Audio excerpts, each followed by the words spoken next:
yaşadığımız toprağı mamur etmek, imar etmek, mamur hale getirmek, ilmi devam ettirmek, tedrisimizi, mektebimizi, medresemizi açık tutmak, çocuklarımızın kafalarını, gönüllerini ilim ışığıyla aydınlatmak sadakayı cariyedendir.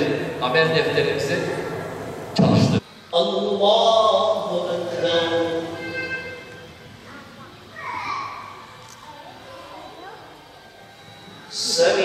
Semi'allahu limen hamide. Allahu Ekber. Allahu Ekber. Allahu Ekber. Allahu Ekber.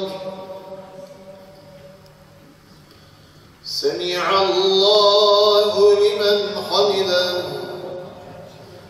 Allahu Ekber. İnsanların toplu olarak yaşadıkları yerlerde, gerek eğitim camiasında eğitim yapan çocuklarımız, gerekse efendim işte camilerimizde toplu olarak ibadet edilen mekanlardan olduğu için ben demin Diyanet İşleri Başkanımızın açıklamasını da izledim. Aleyhissalatü vesselam Efendimizin de bu konuda hadis-i şerifi var. Yani eğer diyor bir yerde veba, taun varsa oraya gitmeyin. Orada olanlar da tıpkı günümüze uyarlayacak olursak yani izolasyon yapın, oradan bir yere çıkmayın diyor. Dolayısıyla bu konudaki gerek Sağlık Bakanlığımızın gerekse Diyanet İşleri Başkanlığımızın açıklamış olduğu kararları uygulayarak bizler de bu tehlikelerden mümkün mertebe uzak kalmamız gerek. Fakat gönül şunu arzu ediyor. İnşallah bu yaşanan virüs, yaşanan bu salgın hastalık bir an önce biter de tekrar normale döner.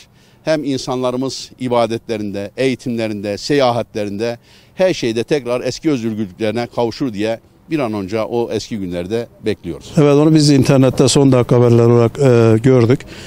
Cemaatle kılınmasına sağlığımız açısından müsaade edilmeyecektir. Cuma namazda dahil dediler.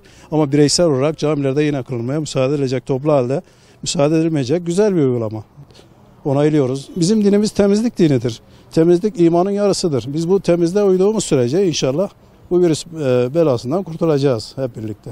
Herkesin dikkat etmesini isterim. Başkan ne isteyeceğim burada? Herkes dikkat etsin. Yani bu hastalıktan ucuz kurtulmamız lazım. Az bir hasarla kurtulmamız lazım. Diyanet İşleri Başkanı en doğrusunu söylemiş. Şimdi tedbir başka bir şey. Biz tedbirimizi alırsak bize bir şey olmaz. Allah'ın izniyle bu hastalık gider. Biz de çok dikkat etmemiz gerekir. Cemaat olarak, insan olarak, millet olarak Diyanet işlerine de çok sözlerine dikkat etmemiz lazım. Camiye girmememiz lazım. Toplu bir yerde oturmamamız lazım. Yani bu hastalıktan kurtulmak için, bu virüsten kurtulmak için tek yapacağımız bu temassız bir konuşma. Bu. İnşallah. İnşallah. Allah rızası için de bu Rabbim bizi iyiliğin hürmetine bu sıkıntıdan, bu hastalıktan kurtarsın.